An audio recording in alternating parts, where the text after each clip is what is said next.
Heroic mode is out for Wrath of the Machine, and with it comes some minor changes to basically every encounter. Before we get to any encounters though, the light level obviously has been increased in the hard mode, which for groups around 380 to 385 will be the main difficulty in the raid, particularly with Vosik. And as always, reviving is not possible on Heroic mode. Opening the door to the raid is basically the same as you would expect. Adds are higher level, but besides that, this fight operates in the same way as it does on normal.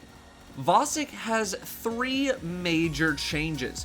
The first and more easily explained change is how you enter the clean rooms. They aren't giant doorways anymore, but rather very small slots that you need to either slide under or crouch walk under. Otherwise, they work in the same way. Next, the Siva charges. Instead of 3 charges like on normal mode, 6 charges will drop, 2 per lane. These charges do half damage compared to the normal mode charges, so you need to hit all 6 charges in order to do 1/3 of Vosik's shield health, meaning you need 18 bombs total to bring the shield down. A tactic some people have been using is getting his shield to 1 hit, which means intentionally missing 1 charge and doing an extra charge cycle in order to hit Vosik with a bunch of Siva charge damage. However, this is not required in order to complete the encounter. The monitors are the final change. Instead of a possible 6 monitors that the Siva symbol can spawn on, there are now only 3, the big monitors in the middle. The only difference with these monitors is that they appear to have more health, which requires a greater team focus. However, the thing that will prove to be the main problem are the ads in the fight. They feel much more aggressive and numerous this time around, with the red orbs of death from headshotting the ads being much more obnoxious this time around.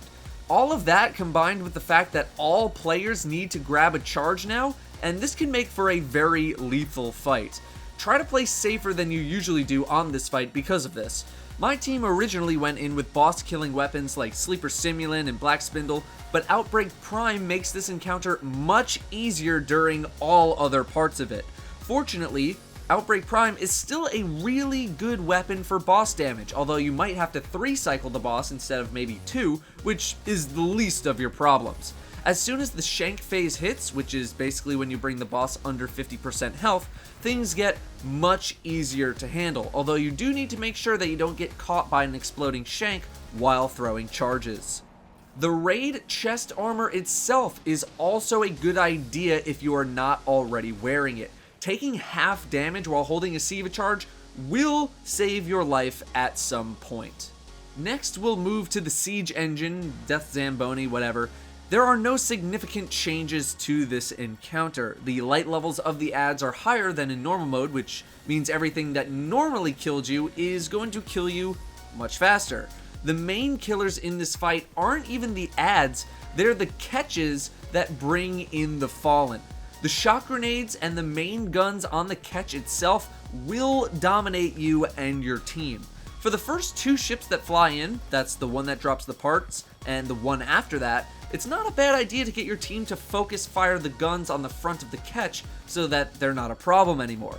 Blowing up all of the slowing mines beforehand, at least at lower light levels, is not really a smart idea since the catch will basically 1 or 2 shot you. Alright, chill. Skiffs, chill. Yeah, I will try to grab the first 2 mines here, so at least we can get some space. Never mind, I'm never staying there ever again.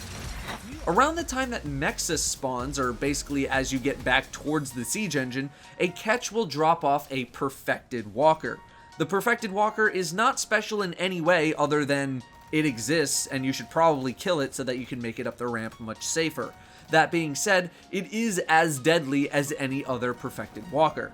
A Ward of Dawn with either Blessing or weapons is really good here to protect from the Walker itself and from ads that might be spawning. Once again, Outbreak Prime is really good on the second part of this fight, especially for killing the Perfected Walker. The only thing you really need to change here is, again, your focus on survival. You get what feels like even more time than you normally get on normal mode to complete this. In fact, the challenge in the book is to complete this encounter in under 6 minutes. you have more time than you think, so you can take things a little bit slower. Aksis Phase 1 is unchanged in terms of mechanics. You still need to hit 2, then 3, then 7 targets. However, you now need to look out for the Siva turrets, one on each side near the doorway where the servitors and captains spawn, and if you're in the middle, it's basically right in front of you. The turret is very easy to disable, requiring just a few bursts from a pulse rifle, a shot from a shotgun, or a shot from a cannon. They're on a 20-second recharge timer, of which they will then reactivate after that 20 seconds. The turret hurts pretty bad. It won't kill you instantly, but if you're not aware of it, it will take you down with no problem. However, if you're not near the turret, it won't shoot you, and standing in usual spots by the big pillars on the left and the right of the room will not cause the turret to shoot you. To make things easy, leave your turret up and stay out of range until you are ready to fight the captain that spawns. Then when you're ready to fight the captain, you can just shoot the turret to disable it and fight the captain with no issues. Once all of the ads are dead, the only thing you'll need to worry about is the turret, which is very easy to monitor. The only thing that will really kill you here is just not paying attention to the turret. Try to come up with a team rhythm so that turrets are disabled by only the people on the corresponding sides, so that way you don't disable them at a time that would cause them to reactivate during an intense part of the encounter. Aksis Phase 2 is also essentially unchanged, except now you need 7 charges to bring down his shield instead of 3. The turrets are no longer a factor in the fight, they will despawn. So you'll need to rotate people around for servitor killing every single time now, like you would for the final set on Aksis Phase 1. The teleport phase is exactly the same as well, no changes there, except Aksis is a little bit higher of a light level. The empowerment supercharge dunk mechanic is also still not required by any means. It is simply a bonus. The only thing that is going to kill you here, much like in normal mode, is bad communication. Make sure your callouts are clear and that the final charges are getting thrown only when empowered people are in position. The captains are also usually pretty deadly, so make sure all shanks are dead first before attempting to kill the captain, because the shanks hurt really bad. And that is your hard mode Wrath of the Machine guide. All in all, it felt in line with what I expected in terms of hard mode mechanics.